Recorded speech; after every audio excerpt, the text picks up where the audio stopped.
নড়াইলের কৌশিক, যাকে আমরা আমাদের পুরো জাতি সারা পৃথিবী মাশরাফি বিন মুর্তজা বলে চেনে। মাশরাফি বাংলাদেশের ক্রিকেট ইতিহাসের সর্বকালের সেরা অধিনায়ক, এই কথা বিতর্কের মধ্যে আনার লোক একটিও খুঁজে পাওয়া যাবে না। বাংলাদেশের ক্রিকেটে অনন্য উজ্জ্বল নক্ষত্র তিনি। আমরা বিপিএলে সর্বশেষ যে মৌসুম তাকে খেলতে দেখেছিলাম, সেই মৌসুমে দেখেছিলাম শুধুমাত্র অধিনায়ক কোটাতে সিলেট তাকে মাঠে খেলিয়েছে। এতটাই প্রয়োজন একজন অধিনায়ক মাশরাফিকে। সেই মাশরাফি কেমন আছেন এই প্রশ্ন 2 বছর পরে, শেখ হাসিনা সরকার পতনের পরে মাশরাফির বাড়ি পর্যন্ত পুরানো হয়েছিল। অথচ মাশরাফি তার নড়াইলের তার নিজের এলাকার জন্য শুধু জীবনটাই দিতে বাকি রেখেছেন, বাকি সব কিছু উজাড় করে দিয়েছেন। মাশরাফির প্রচণ্ড ক্ষোভ আছে, কিন্তু সেই ক্ষোভগুলো তিনি প্রকাশ করতে চাননি। নড়াইলবাসী এতটা বিশ্বাসঘাতকতা করবে, নড়াইলবাসী তার বাড়ি পুড়িয়ে দেবে, এই বিস্ময় তার মনে সবসময়ই ছিল। কালবেলা গতকালকে তাকে তার বাড়ি কেমন আছে, তার পরিবার কেমন আছে সেটা নিয়ে একটা প্রতিবেদন প্রকাশ করেছে। কিন্তু মজার ব্যাপার হচ্ছে, যে প্রতিবেদন তারা প্রকাশ করেছে, ভিডিও প্রতিবেদনের পাশাপাশি পত্রিকাতে যে অনলাইনে যে প্রতিবেদন প্রকাশিত হয়েছে, সেই প্রতিবেদন অনলাইন থেকে তারা আবার ফেলেও দিয়েছে। কেন ফেলে দিল সেটা, সেই রহস্যের দিকে আমি না গেলেও আপনারা ঠিকই বুঝতে পারবেন। চলুন একটু জেনে দেখি মাশরাফির বাবার কথায় কি উঠে আসলো এবং একজন মানুষ কখন বাধ্য হন এরকম কথা বলতে যে আমার মৃত্যু হলে আমার মরদেহটা যেন নড়াইলে না যায়। থাকবেন পলিটিক্স টিভির নিয়মিত আয়োজনে।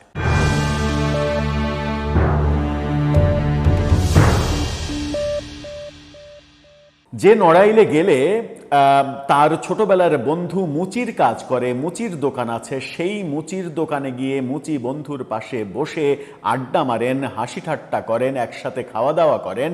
যে নড়াইলে গেলে পরিচিত বৃদ্ধ অনেকেই তাকে নাতি বলে জড়িয়ে ধরে, বাহানা করে আমার বাড়িতে তোমাকে এখনই যেতে হবে, চশমাটা পাল্টে দেওয়ার কথা বলেন, তোমারে আমি একটা নতুন চশমা কিনে দেব। যে নড়াইলে বিশ্বমানের একটা জিমনেশিয়াম তিনি তৈরি করে দিয়েছেন, নড়াইল এক্সপ্রেস এই ফাউন্ডেশনের অধীনে একেবারে নিজের উদ্যোগে নিজের খরচে।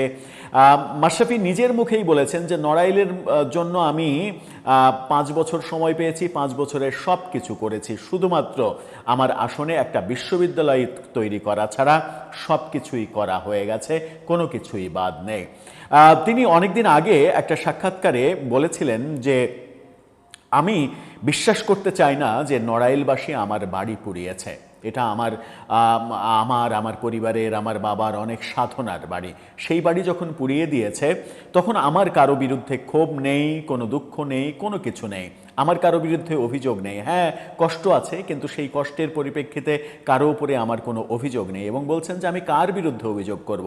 আমি আমার নড়াইলবাসীর বিরুদ্ধে অভিযোগ করব, যে নড়াইলবাসীকে ভালোবেসে আমি আমার সর্বোচ্চ দেওয়ার চেষ্টা করেছি, সেটা আমি পারবো না। আমি আমার নড়াইলবাসীর বিরুদ্ধে কোনো অভিযোগ করতে পারবো না। আজকে যে সরকার আছে, আগামীকালকে যে সরকার আসবে, পরশু যে সরকার আসবে, কোনো সরকারের কাছেই আমি এর বিচার চাইব না। আমি এই ব্যাপারটা ভুলে গেছি এবং ভাবতে চাই হয়ে গেছে, যা হয়েছে সেটা তো আর ফেরত আসবে না। সবথেকে মজার ব্যাপার হচ্ছে, কালবেলার অনুসন্ধানী এই প্রতিবেদনে আমরা দেখেছি ডুপ্লেক্স এই বাড়িটা পরিত্যক্ত হয়ে পড়ে আছে। সেখানে মৌমাছি বাসা বেঁধেছে, মৌমাছি তো ঠিক না, ডাঁশমাছি বড় বড় বাসা বেঁধেছে। একটা পরিত্যক্ত পুরো বাড়িতে রূপান্তরিত হয়েছে সেটি। সেখানে মাশরাফির পরিবার, বাবা মা কেউ থাকেন না, তারা সেখান থেকে অনেক দূরে মাশরাফির দাদার বাড়িতে থাকেন। সেখানেই কালবেলা মাশরাফির বাবার সঙ্গে কথা বলেছেন এবং তাদের যে করুণ অবস্থা, 2 বছর হলো কিভাবে দিন যাপন করছেন, মাশরাফি কোথায় কখন থাকে ঠিক নাই, কথা বলেন না ঠিক মতো, কথা বলার শক্তি পান না, নড়াইলে আসেন না, এই ব্যাপারগুলো বলেছেন, বলার চেষ্টা করেছেন, তার সমস্ত কষ্টগুলো উগরে দিয়েছেন এবং বলেছেন যে মাশরাফি এই নড়াইলবাসীর জন্য কি না করেছে। একটি টাকার, আমার পরিবারের কোনো সদস্য একটি টাকার কোনো ধান্দাবাজি, কোনো সুবিধা নেয়ার পরিবর্তে বরং আরও মাশরাফি নিজের রক্ত ঘামানো যে টাকা, সেই টাকা খরচ করে মানুষের জন্য কাজ করেছে। সেই নড়াইলবাসী যখন মাশরাফির বাড়ি পুড়িয়ে দেয়, তখন আসলে কিছুই বলার থাকে না। এবং মাশরাফির বাবা প্রথমবারের মতো এই তথ্য কালবেলাতে বললেন যে মাশরাফি তাকে বলেছে, বাবা আমি যদি মারা যাই আমার লাশটা নড়াইলে নিও না। একজন মানুষ কতটা দুঃখ পেলে, কতটা কষ্ট পেলে এই কথাটা বলতে পারেন। মাশরাফির বিরুদ্ধে অনেক অনেক ধরনের ন্যারেটিভ তৈরি করার চেষ্টা করা হয়েছে প্রফেসর ইউনূসের আমলে। তার বিরুদ্ধে মামলাও দেয়া হয়েছে, কিন্তু একটা জিনিস স্বস্তির ছিল যে দেশে থাকা সত্ত্বেও মাশরাফিকে প্রফেসর ইউনূস তার সরকার গ্রেপ্তার করেনি। কারণ পৃথিবীর কেউই বিশ্বাস করবে না যে মাশরাফি এই ধরনের যে ২৪-এর আন্দোলন এবং আন্দোলন প্রতিহত করার জন্য সরকারের যে সকল কার্যক্রম, সেই কার্যক্রমে মাশরাফি বিন্দুমাত্র তার কোনো অংশগ্রহণ রেখেছিল। সেটা পরবর্তীতে তিনি বিভিন্ন লেখায়, বিভিন্ন বক্তব্যে প্রকাশও করেছেন। এবং রাজনীতি করাটা তার হয়তো ভুল সিদ্ধান্ত ছিল, রাজনীতিতে আসাই ভুল ছিল কিনা, এই ধরনের একটা খেদোক্তিও তার মধ্য থেকে বেরিয়েছিল। অনেক অনেক কথা বলেছেন নড়াইলবাসীর বিরুদ্ধে তার কোনো অভিযোগ নেই, কোনো সরকার কখনো আসলেও এই ব্যাপারে কোনো ধরনের কোনো অভিযোগ তার কাছে করবেন না, এরকম বক্তব্য তিনি দিয়েছিলেন। কিন্তু তার বাবা যেটা বললেন কালবেলাকে, যে তার মৃত্যুর পরে মাশরাফি চান না যে তার কবরটা নড়াইলে হোক, তার মরদেহটা নড়াইলে যাক। এই বক্তব্যেই বোঝা যায় যে কতটা কষ্ট দিয়েছে নড়াইলবাসী। অথচ আওয়ামী লীগের বহু বিতর্কিত এমপি মন্ত্রীদের কথা তো আমরা শুনেছি, অনেক বিতর্কিত কাজ করেছে, অনেকে টাকার পাহাড় বানিয়েছে, অনেকে বিদেশে সাম্রাজ্য কিনেছে, অনেকে দেশের মধ্যে বহু কিছু করেছে, অনেকে ইয়াবা ব্যবসা করেছে, অনেক কিছুই তো আমরা শুনেছি। কিন্তু মাশরাফির দায়িত্ব পালনের ওই 5.5 বছর, সেই 5.5 বছরে মাশরাফি ব্যাপারে পজিটিভ কথা ছাড়া একটি নেগেটিভ কথা আমরা কখনো শুনিনি। আওয়ামী লীগের যে মুষ্টিমেয়, আপনি যদি আওয়ামী লীগের 5 জনের ফ্রেশ 5 জনের তালিকা করতে চান যে এরা ফ্রেশ, এদের কোনো কলঙ্ক নেই, তাহলে অবশ্যই আপনাকে সেই তালিকায় মাশরাফির নাম আনতে হবে। সাকিব আল হাসানকে নিয়ে অনেক বিতর্ক থাকতে পারে, সাকিব আল হাসানকে ভালোবাসে না মাগুরার কিছু মানুষ, সেই ব্যাপার হতে পারে, সেটা বিশ্বাসযোগ্য হতে পারে, সাকিবের অনেক সমালোচনার দিক আছে।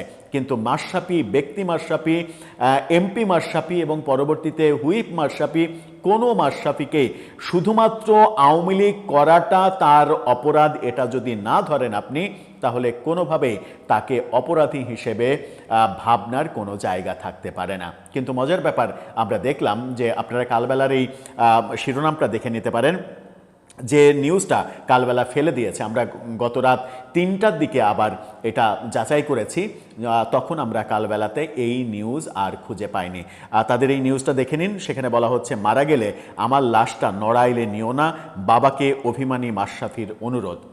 কালবেলার এই নিউজ, এই শিরোনামে মাশরাফির বিষাদগ্রস্ত একটা ছবি দিয়ে এই শিরোনামে করা নিউজটা তারা ফেলে দিয়েছে। এখন প্রশ্ন হচ্ছে, কালবেলা গভীর রাতে এই নিউজটা ফেলে দিল কেন?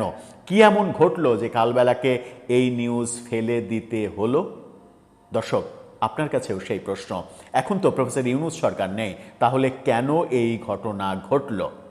আপনার জানা থাকলে, কিংবা মাশরাফির ওই বক্তব্য যে মারা গেলে আমার লাশটাও যেন নড়াইলে না যায়, এটাকে আপনি কিভাবে ব্যাখ্যা করবেন? এই অমানবিক বাংলাদেশটা আমরা কি চেয়েছিলাম? মাশরাফির বাবা এটাও বলেছেন যে ভালো মানুষের রাজনীতি নেই, রাজনীতিকে অনেকে ভালোবাসে, রাজনীতির নেতাদের অনেকে ভালোবাসে, কিন্তু ভালো মানুষের জন্য রাজনীতি না, রাজনীতিটা আর ভালো মানুষের জন্য নেই, ওখানে ভালো মানুষ গিয়ে আসলে কোনো মূল্য পাবে না। এটাই কি বাংলাদেশের রাজনীতির পরিণতি হবে? আপনার মন্তব্য জানিয়ে লিখতে পারেন আমাদের কমেন্ট বক্সে।